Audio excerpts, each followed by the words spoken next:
Hello friends, आप सभी का स्वागत है eagle IAS the study zone में।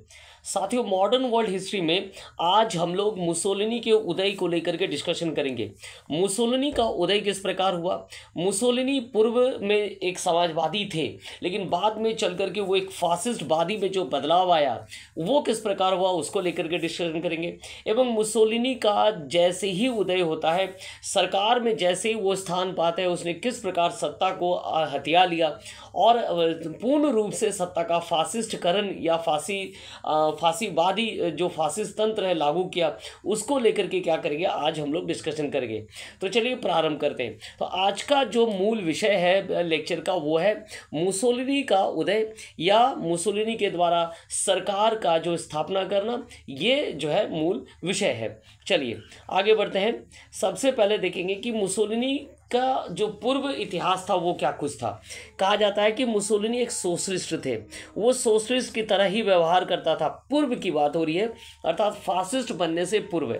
तब वो जो है कैपिटलिज्म का विरोधी था, सैन्यकरण का विरोधी था, राष्ट्रवाद का भी वो निंदक था। यहाँ तक वो अपने लेख जो है पोपोलो डी इटालिया जो कि मिलान के एक समाचार पत्र है, उसमें वो अपने सिद्धांतों को और अपने विचारों को जो है वो लिखता था। तो इस प्रकार मुसोलिनी स्वयं एक क्या था ना, सोशलिस्ट था, जो बाद में चल करके क्या बन जाता है, इसी सोशलिस्ट का विरोधी बन जाता है और एक फासिस्टवाद या फासिस्ट क्या बन जाता है ना, एक फासिस्ट बन जाता है। मुसोलिनी के कारण ही बाद में चल करके इटली के द्वारा जो है मई 1915 में विश्व युद्ध में जो है शामिल हो जाता है। कहा जाता है कि मुसोलिनी भी स्वयं 1916 में युद्ध में शामिल हुआ था, पर अस्वस्थ होने के कारण जो है वो वापस आ जाता है। युद्ध के दौरान जो है उसने अपने देशवासियों का मनोबल जो है हमेशा बढ़ाता रहा और वो चाहता था कि इटली के जो लोग हैं उनका मनोबल युद्ध के कारण किसी प्रकार का ना टूटे, या उन वो जो आर्थिक स्थितियाँ जो समस्याएं जो युद्ध के कारण आ रही थी, उस समस्याओं को वो हटाने के लिए हमेशा अपने देशवासियों के मनोबल को वो बढ़ाता रहता था। व्यक्तिगत तौर पर अगर बात किया जाए तो मुसोलिनी एक छोटे कद का व्यक्ति था एवं अपनी वाक्पटुता में उसने जन समर्थन प्राप्त कर लिया था। वो अपने वाक्पटुता या भाषण के माध्यम से प्रत्येक चीज़ों को जो है कब्जा करने में माहिर था और इसी आधार पर जो है उसने क्या किया था ना, इटली के जनता का समर्थन प्राप्त कर लिया था और जो जनतंत्र है उसके विरुद्ध में जो है फासिस्टवाद का उदय उसने कर लिया, या एक दल की सरकार जिसे हम लोग फासिस्ट दल कहते हैं उसके सरकार बनाने में वो कामयाब हो गया। मुसोलिनी के बारे में कहा जाता है कि मुसोलिनी का जो आदर्श था, जो उसके युवा थे जब उसका आदर्श था, जूलियस सीजर उसका आदर्श था एवं नेपोलियन जो है उसका आदर्श था। अर्थात एक तरफ वो युद्ध से क्या रहता था ना, युद्ध से उसका काफ़ी लगाव था, युद्ध करने से वो पीछे नहीं हटता था, या हम कह सकते हैं कि अधिनायकवाद जो होता है, चाहे वो जूलियस सीजर या नेपोलियन, जो दोनों ही अधिनायकवाद अर्थात डिक्टेटर्स को जो है डिक्टेटर्स एक प्रकार के थे, मुसोलिनी भी उन्हीं के व्यक्तित्व को सबसे ज़्यादा पसंद करता था। तो इस प्रकार मुसोलिनी के जो व्यक्तिगत रुचि है उससे ये समझ में आता था कि मुसोलिनी खुद में जो है अपने अंदर एक ऐसे व्यक्तित्व का विकास कर रहा था जो जूलियस सीजर की तरह हो या नेपोलियन की तरह क्या हो ना, डिक्टेटर टाइप के हो। चलिए, मुसोलिनी जो है भाषण इस प्रकार देता था, लगता था कि लोग जो है उस पर आंख बंद करके भरोसा करें। अर्थात मुसोलिनी का कहना था कि लोग उस पर जो है आंख बंद करके भरोसा करें और वो क्या करेगा ना, राज्य का प्रतिनिधित्व करेगा और राज्य की बात सुनना जो है लोगों को क्या है ना, आवश्यक है। लोग जो है राज्य के विरुद्ध में ना जाए, और चूंकि मुसोलिनी राज्य का प्रतिनिधित्व कर रहा है इसलिए जो है मुसोलिनी क्या हो गया ना, पूरे राज्य का हेड हो गया। वो लोकतंत्र के प्रति भी क्या था ना, असंतुष्ट था एवं हमेशा कहा करता था कि फांसीवादी जो है हमेशा ये कहा करता था कि फांसीवादी जो है ये कहता है कि सभी मनुष्य असमान हैं। अर्थात फांसीवाद के हिसाब से वो ये मानता था कि सभी लोग क्या है ना, अनइक्वल हैं। जिसकी जितनी जो है शक्ति है, पावर है, वो उस हिसाब से क्या है ऊपर है, और बाकी लोग जिसके पास पावर नहीं वो क्या है ना कि नीचे है। तो इस प्रकार जो मुसोलिनी के जो फांसीवादी सिद्धांत है उसमें वो लोकतंत्र से क्या है विरोधी भाव विचार रखता था, और साथ में जो इक्वलाइजेशन, सोसाइटी में जो इक्वलाइजेशन है उसको भी जो है वो नहीं मानता था। लेकिन सबसे महत्वपूर्ण ये है कि मुसोलिनी जो है एक वाक्पटु, और अपने भाषण के माध्यम से उसने संपूर्ण जनता का समर्थन प्राप्त कर लिया था, और लोकतंत्र के विरुद्ध में या जनतंत्र के विरुद्ध में अपने जो दल है, फासिस्ट दल है, उसके सरकार में या उसके सत्ता को स्थापित करने में कामयाब हो गया था। चलिए अब आगे हम लोग ये देखेंगे कि वर्ल्ड वार के समय में क्या कुछ हुआ था, और वर्ल्ड वार की घटना ने किस प्रकार इटली में जनतंत्र को जो है हटाते हुए फांसीवाद के उदय में एक प्रमुख भूमिका निभाया था, उसको लेकर के डिस्कशन करेंगे। वर्ल्ड वार एवं उसके बाद जो सबसे महत्वपूर्ण सम्मेलन था वो था पेरिस का सम्मेलन। वर्ल्ड वार उसके बाद जो महत्वपूर्ण चीज़ें था वो थी पेरिस की सम्मेलन, और इसी पेरिस के सम्मेलन में जो है 5 और क्या हुए थे ना सम्मेलन हुए थे, जिनमें अलग अलग राज्यों के साथ, राष्ट्रों के साथ जो है क्या किया गया था, संधि किया गया था। यहाँ जो मित्र राष्ट्र थे उन्होंने जो है जर्मनी के ऊपर, ऑस्ट्रिया हंगरी के ऊपर और तुर्की के ऊपर जो है कई बोझ डाले थे। इटली को भी आशातीत परिणाम प्राप्त नहीं हुआ था। जो क्षेत्र वो चाह रहा था वो क्षेत्र नहीं प्राप्त होने से जो है यहाँ के लोगों की स्थिति खराब हो गई, और इनके सामाजिक स्थिति भी जो है खराब हो चुका था। और इसी समय का लाभ उठाया किसने ना, मुसोलिनी ने। मुसोलिनी ने देखा कि जब इटली को युद्ध में या पेरिस सम्मेलन के माध्यम से कुछ भी नहीं प्राप्त हुआ, तो मुसोलिनी ने जो है मिलान में जो है फासिस्ट पार्टी का गठन कर दिया। 23 मार्च 1919 को मिलान में फासियो डी कॉम्बेटोमेंटो या फांसी सैन्य दल जो है स्थापित किया गया। इस प्रकार फांसीवादी दल जो है उसने 23 मार्च 1919 को स्थापित कर दिया था। अब सवाल है कि जो ये जो फासिस्ट पार्टी थे इसमें कौन कौन लोग जुड़े हुए थे। तो ओबियसली जो लोग जनतंत्र के विरोधी थे वो इसमें थे। इसके साथ साथ युद्ध में जो वापस आए थे, जो इटली से नाराज थे कि उन्होंने मित्र राष्ट्रों का साथ तो दिया लेकिन उन्हें कुछ ऐसी चीज़ें नहीं प्राप्त हुई जो प्राप्त होना चाहिए था, तो वैसे जो सेना थे, भूतपूर्व सेना थे, वैसे लोग भी इसके साथ थे। इसके अलावा जो उग्र विचारों के लोग थे वो भी जो है फासिस्ट में जुड़े हुए थे। वो चाहते थे कि जो जनतंत्र है वो उसके जगह पर क्या है, एक ऐसे निरंकुश शासक के हाथ में क्या हो, सत्ता हो, जो क्या कर सके, इटली का जो है भविष्य एवं उसका सम्मान को क्या है फिर से स्थापित कर सके। तो चलिए, तो ये मुसोलिनी ने जो है जन समर्थन तो प्राप्त कर लिया था, और अब उसने समय को देखते हुए अपनी पार्टी या फासियो डी कॉम्बेटोमेंटो का स्थापना कर दिया। और इस समूह में वे सभी लोग आ गए जो इटली से किसी भी रूप में नाराज थे, चाहे युद्ध में भाग के संदर्भ में या पेरिस शांति सम्मेलन के समझौते के संदर्भ में, या हम कहेंगे कि विचारों के संदर्भ में। इन तीनों समूह के लोग जो है इस फासिस्ट दल में शामिल हो गए थे। और इस दल का जो प्रधान था या जो कमांडर था वो कौन था, मुसोलिनी था। और मुसोलिनी को क्या कहा जाता था ना, ड्यूस कहा जाता था। तो इस प्रकार फांसी दल का गठन हो चुका था मार्च 1919 में। अब मुसोलिनी ने अपने दल के लिए जो एक कार्यक्रम प्रस्तुत किया या लोगों के सामने अपने विचार रखे, जिसके कारण जो लोग उनके साथ और भी जुड़ते चले गए। हालांकि ये जो विचार है, अगर मुसोलिनी के जो विचार है उसको देखा जाए तो पाया जाता है कि ये विचार जो है सोशलिस्ट और कैपिटलिज्म के बीच का एक आधार था, और यही आधार जो है फांसीवाद का क्या बना, आधार बना। हालांकि फांसीवाद ने केवल वादे नहीं किए बल्कि उन्होंने कार्यों को जो है परिणाम तक पहुंचाने का कार्य भी किया। तो यही फर्क था फांसीवाद में एवं अन्य हम कह सकते हैं साम्यवाद या समाजवाद में। साम्यवाद और समाजवाद में जो है विचार तो रखे गए थे जिन्हें परिणाम पर जो है पहुंचाया तो जा रहा था, लेकिन फांसीवादी उस पर जल्द से जल्द त्वरित कार्रवाई करते हुए परिणाम को देना चाहते थे। तो मुसोलिनी ने अपने दल का जो है निम्न कार्यक्रम प्रस्तुत किया था। उसके अनुसार जो हथियार कारखाने थे अर्थात अस्त्र शस्त्र के जो कारखाने थे उनका वो क्या कर देंगे, नेशनलाइजेशन कर देंगे। दूसरा जो कारखाने था वो श्रमिकों का उस पर नियंत्रण होगा। अब देखिए ये एक सोशलिस्ट थ्योरी है कि कारखानों पर श्रमिकों का नियंत्रण होना, जो फासिस्ट के द्वारा अपनाया गया था, तो मुसोलिनी के द्वारा अपनाया गया था। तो मुसोलिनी ने सोशलिस्ट नियम को भी अपनाया था।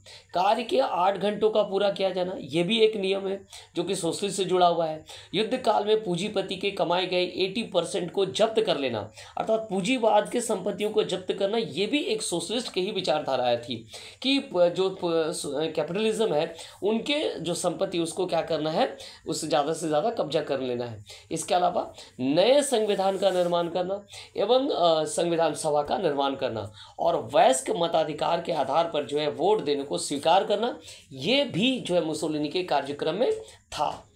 फ्यूम तथा डोल्मेसिया एवं जो है जिसको लेकर के इटली काफ़ी सेंसिटिव था और इस सेंसिटिव जगह पर इटली का जो है अधिकार स्थापित करना, जो कि पेरिस शांति सम्मेलन से मुसोलिनी को इटली को नहीं प्राप्त हुआ था। मुसोलिनी ने उसी को सबके सामने विषय बना करके रखा और कहा कि फ्यूम तथा डोल्मेसिया को भी लाना उसका क्या है ना, उसका एक कार्यक्रम है और वो इस कार्यक्रम को सत्ता में आने के बाद जो है पूरा करेगा। तो इस प्रकार देखा जा रहा है कि फासिस्ट का जो कार्यक्रम है वो काफ़ी लोकप्रिय हो गया, क्योंकि इसमें अगर हम ध्यान से देखेंगे उस समय पूरे विश्व में सोशलिस्ट का क्या था ना प्रभाव पाया जाता था। रूस में बोल्शेविक की सरकार थी जो कि पूर्ण सोशलिस्ट कहा जाता है, पूर्ण साम्यवादी कहा जाता है और इस बोल्शेविक का प्रभाव जो है पूरे विश्व पर था।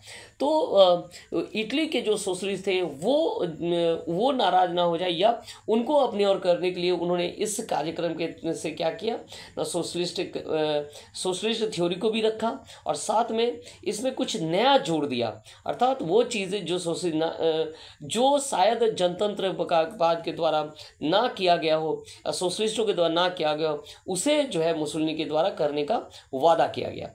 मुसोलिनी ने फासीवाद को जो है यथार्थवाद के रूप में परिभाषित किया अर्थात वो सिर्फ विचारों में इसे नहीं रखेंगे बल्कि उन सभी चीज़ों को कार के तरह जो है करके दिखाएंगे। इस तरीके से वो उसने यथार्थवाद के रूप में जो है फासीवाद को परिभाषित कर दिया था एवं उसने जो है साम्यवाद को क्या कहा था ना, सैद्धांतिक कहा था अर्थात साम्यवाद जो कि विचारों तक है उन विचारों को फासीवाद अपनाना नहीं चाहता था।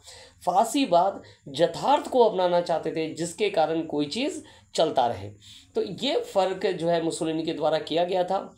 मुसोलिनी साम्यवाद के सिद्धांत तथा विवादों के बादल में से जो निकलना चाहता था और फासीवाद की सत्ता को स्थापित करना चाहता था। मुसोलिनी ये नहीं चाहता था कि रूस में जिस प्रकार की बोल्शेविकवाद है या जो साम्यवाद की सरकार है वो सरकार इटली में भी स्थापित हो।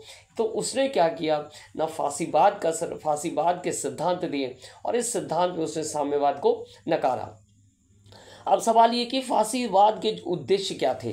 फासीवाद के उद्देश्यों को लेकर के डिस्कशन करेंगे कि क्या कुछ था फासिस्टों का उद्देश्य। सबसे पहले तो फासिस्ट का उद्देश्य था कि ये स्टेट को सर्वोपरि मानता था, व्यक्ति को नहीं, किसी पर्सनल व्यक्ति को सर्वोपरि नहीं मानता था। स्टेट सबसे ऊपर अर्थात जो कुछ भी है स्टेट है और इसके बाहर कुछ भी नहीं है। एक इंसान का कद्र नहीं था लेकिन स्टेट का कद्र क्या था, सबसे ऊपर था। स्टेट जो निर्णय देगा वही सब कुछ है और स्टेट का हेड अगर मुसोलिनी होता है तो मुसोलिनी जो है क्या है ना, इसका सबसे बड़ा हेड हो गया और वो स्टेट को चला रहा था। तो फासिज्म क्या है, ये स्टेट्स को सबसे ज़्यादा मान्यता देता था और इसके विरुद्ध कुछ नहीं होना चाहिए, इस बात को वो गंभीर तरीके से लेता था। फासिज्म क्या था, एक दल, एक नेता और एक शासन में विश्वास करता था अर्थात एक ही व्यक्ति के पास शासन रहेगा और एक दल के द्वारा जो है पूरा क्या किया जाएगा, कंट्रोल किया जाएगा प्रशासन को। फासिस्ट के उद्देश्यों की अगर बात करें तो वो राज्य की शक्ति एवं सत्ता को बढ़ाना एवं निजी संपत्ति की रक्षा। देखिए यहाँ पर जो एक वर्ड है कि निजी संपत्ति की रक्षा, जो कि फासिस्ट दल का उद्देश्य था, तो ये कैपिटलिज्म के क्या है, क्लोज है। जब साम्यवाद का प्रसार पूरे विश्व में होने लगा, इटली में भी इसका प्रसार था, तो जो कैपिटलिज्म थे वो डर गए थे कि उनकी निजी संपत्ति का रक्षा कौन करेगा और इस क्रम में मुसोलिनी ने उन्हें दिखाया कि वे निजी संपत्ति की रक्षा भी करेंगे। तो उन्होंने कैपिटलिज्म का भी दिल जीत लिया और उनके उनको भी अपनी ओर मिला लिया। साथ में कुछ नियम उन्होंने ऐसे भी बनाए जिसके कारण जो सोशलिस्ट थे वो सोशलिस्ट या श्रमिक मजदूर वर्ग भी उसके साथ जुड़ते चले गए। तो एक समझौतावादी सिद्धांत उन्होंने लेकर के आया और वो सिद्धांत फासिस्टवाद के रूप में जो है उसने रखा। और फासिस्टवाद यथार्थ की ओर जो है सबसे ज़्यादा यथार्थ की ओर था, अर्थात वो काम करना चाहता था, ना कि केवल विचारों तक रहना चाहता था। चलिए, तो निजी संपत्ति की रक्षा, शक्तिशाली सैन्य का संगठन करना, साम्यवाद का विरोध करना, स्ट्रॉन्ग फॉरेन पॉलिसी, जो विदेश नीति थी उसको वो काफ़ी मजबूत बनाना चाहता था, व्यापार और उद्योग धंधों की रक्षा करना, अर्थात साम्यवाद के कारण व्यापार और उद्योग धंधों पर जो श्रमिकों का अधिकार हो गया था लेकिन श्रमिक उसको चला नहीं पा रहे थे, तो उन व्यापार और उद्योग धंधों को रक्षा करना चाहते थे। निजी संपत्ति की भी रक्षा करना चाहते थे, अर्थात वे कैपिटलिज्म का जो है वो सपोर्टर के तौर पर भी थे और एक तरफ जो है वो सोशलिस्ट नियमों को भी मानते थे। तो एक बीच का समझौता वो निकाल करके लाए थे जो संभव हो सके किसी स्टेट को चलाने के लिए। इसलिए उन्होंने कहा था फासीवाद क्या है ना, सिर्फ विचार नहीं है, ये एक यथार्थ के रूप में जो है उन्होंने इसे परिभाषित किया था। चलिए, अब हम लोग देखेंगे कि फासिस्टवाद के स्रोत क्या हैं। फासीवाद का स्रोत, तो वास्तव में फासीवाद कोई मौलिक जो है सिद्धांत के तौर पर नहीं था, बल्कि जैसा कि मैंने आपको कहा कि मुसोलिनी ने जो कार्यक्रम पेश किए उसमें सोशलिस्ट कार्यक्रम ज़्यादा रखा। अस्त्र शस्त्रों का जो है राष्ट्रीयकरण, कारखानों पर श्रमिकों का नियंत्रण, 8 घंटे का काम होना, पूंजीपतियों का जो कमाए थे उसका 85% ले लेना, ये सभी एक सोशल थ्योरी को दर्शाता है। वहीं दूसरी ओर इसी फासिस्ट का उद्देश्य था निजी संपत्ति की रक्षा करना, उद्योग धंधों के व्यापारों की रक्षा करना। तो कहीं ना कहीं ये क्या है, कैपिटलिज्म की ओर इशारा करते हैं। तो एक हम कह सकते हैं इनके पास कोई ठोस या इनकी अपनी कोई सिद्धांत नहीं थे, बल्कि इन्होंने कई सिद्धांतों को मिलाया और अपना सिद्धांत उसे सिद्धांत कहा। और इस सिद्धांत में सबसे इम्पॉर्टेंट चीज़ जो था वो था यथार्थ की ओर, अर्थात रियलिटी में उस चीज़ को करके दिखाना। तो ये था फासीवाद के सिद्धांत। फासीवाद जो है राज्य को जो है सर्वाधिकार प्रदान करता था, जैसे कि पहले भी कहा गया। हीगल्स थ्योरी को जो है फासीवाद के द्वारा माना जाता था और हीगल्स स्टेट को सर्वोपरि मानता था। फासीवाद भी यही मानता था कि स्टेट क्या है, सबसे ऊपर है और किसी भी व्यक्ति का निर्णय जो है स्टेट के द्वारा निर्धारित होगा, अर्थात टोटलिज्म इन स्टेट की कल्पना जो है फासीवाद के द्वारा किया जाता था। मुसोलिनी एक और सिद्धांत को काफ़ी कुछ मानता था, वो था सर्वाइवल फॉर फिटेस्ट, जो कि डार्विनवाद का सिद्धांत है, अर्थात वही जीवित रह सकता है जो कि फिटेस्ट हो। और इसी संरचना के आधार पर जो है मुसोलिनी इस सिद्धांत में या अपने फासीवादी सिद्धांत को उसने लाया था।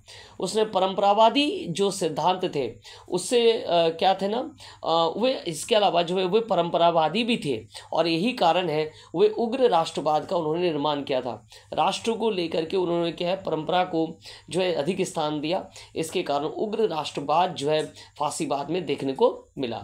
फासीवादी जो है हेगल के आदर्शवाद से भी प्रभावित थे, जिसको लेकर के पहले डिस्कशन कर दिया गया है। इसके साथ साथ फासीवाद जो है कई विचारधाराओं का क्या मिश्रण है। तो फासीवाद के स्रोत के तौर पर हम लोगों ने देखा कि फासीवाद क्या है ना, इनमें कई विचारधाराओं का क्या पाया जाता है, मिश्रण पाया जाता है। अब अंत में नहीं, अब देखेंगे कि आपने देखा कि फासीवादियों का उद्देश्य, स्रोत हम लोगों ने देखा, सिद्धांत को भी देखा। अब देखेंगे कि मुसोलिनी ने इटली में सत्ता कैसे प्राप्त की। मार्च 1919 में जो है सबसे पहले फासिस्ट पार्टी का गठन किया गया और फासिस्ट पार्टी का जैसे ही गठन किया गया तो इस दल में कौन कौन से लोग आए। सैनिक आए, जो समाजवाद के विरोधी थे वो आए, और जो राष्ट्रवाद के विचारधारा के लोग थे, उग्र राष्ट्रवाद के विचारधारा के लोग थे, वो इसके साथ जुड़ते चले गए। मिलान में जो है इस पार्टी का बैठक हुआ और इस बैठक के बाद जो सबसे ठोस निर्णय लिया गया था वो ये कि सारे शहरों में जो है फासिस्ट पार्टी को बढ़ाना है। कहा जाता है कि 2 वर्षों में ही 1922 तक फासिस्टों की संख्या में काफ़ी बढ़ोतरी हो गया था और इनकी बैठकें भी जो है काफ़ी जो है बढ़ चुके थे, अर्थात 1000 से अधिक और 3 लाख से अधिक जो है इनके सदस्य भी बन चुके थे।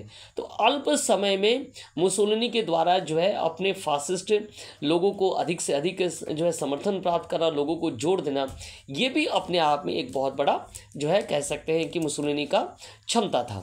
मिलान में बैठक के बाद जो है फासिस्ट पार्टी का जो है 70 से ज़्यादा शहरों में कार्यालय खोले गए, समर्थकों की संख्या को भी बढ़ाया गया और 1921 का जो संसदीय चुनाव हुआ था उसमें इन्हें थोड़ा बहुत सफलता प्राप्त होने के साथ 35 सीटों पर जो है वे आ चुके थे। तो इस प्रकार जो है फासिस्ट अब एक पार्टी के रूप में जो है क्या है ना अपने आप को स्थापित कर लिया था।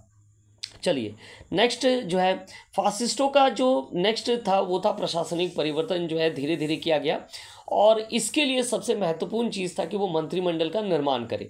तो मुसोलिनी ने अक्टूबर 1922 में जो है नेपल्स में जो है फासिस्ट दल का एक सम्मेलन हुआ और यहाँ मुसोलिनी ने इटली सरकार के सामने कुछ मांग रखा और कहा अगर ये पूरा ना हो तो 27 अक्टूबर को वो क्या करेंगे ना रोम की ओर आगे बढ़ेंगे और कब्जा करेंगे। फासिस्टो उस समय जो है फैक्टा की सरकार थे और फैक्टा की सरकार ने जब विक्टर एमानुएल से फासिस्टों को या मुसोलिनी को रोकने का आज्ञा मानी तो आज्ञा पारित नहीं हुआ, जिसके कारण जो है फैक्टा की सरकार को त्यागपत्र देना पड़ा।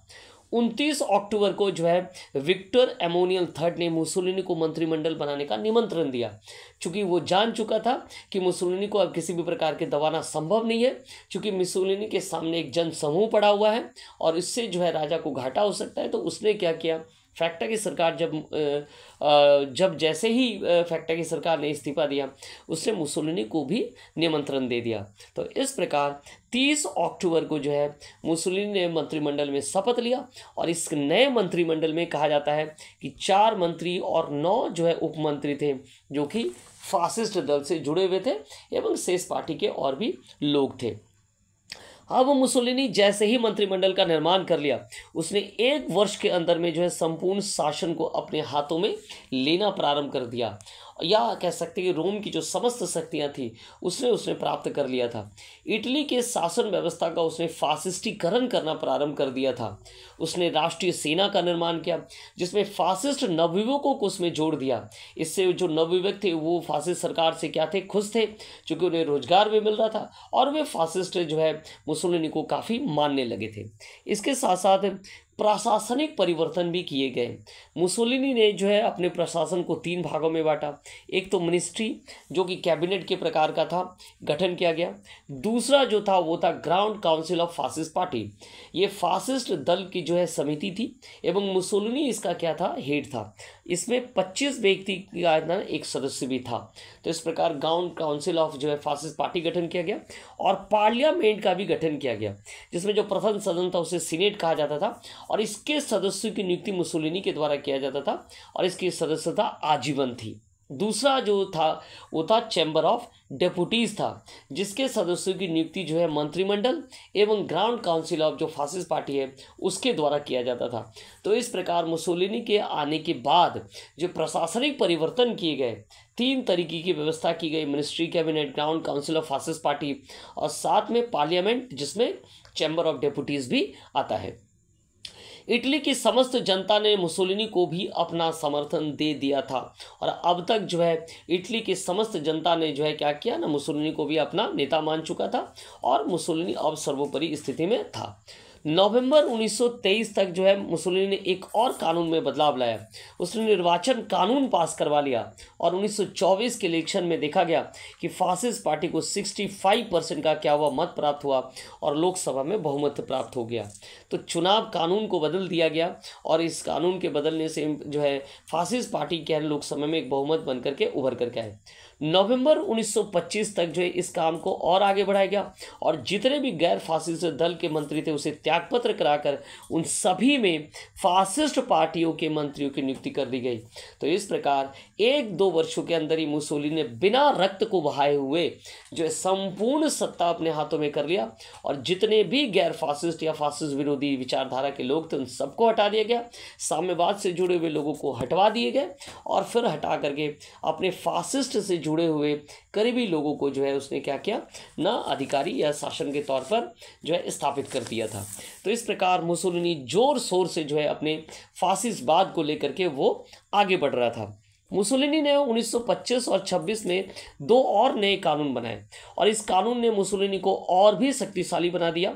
अब वो पार्लियामेंट के बिना भी क्या कर सकता था, ना आज्ञा दिया, इसके साथ साथ जो है कोई भी जनरल कानून बना सकता था और साथ में छल सेना, जल सेना, थल सेना या वायुसेना का वो क्या हो गया, हेड बन गया। तो इस प्रकार मुसोलिनी जो है अब और शक्तिशाली हो चुका था।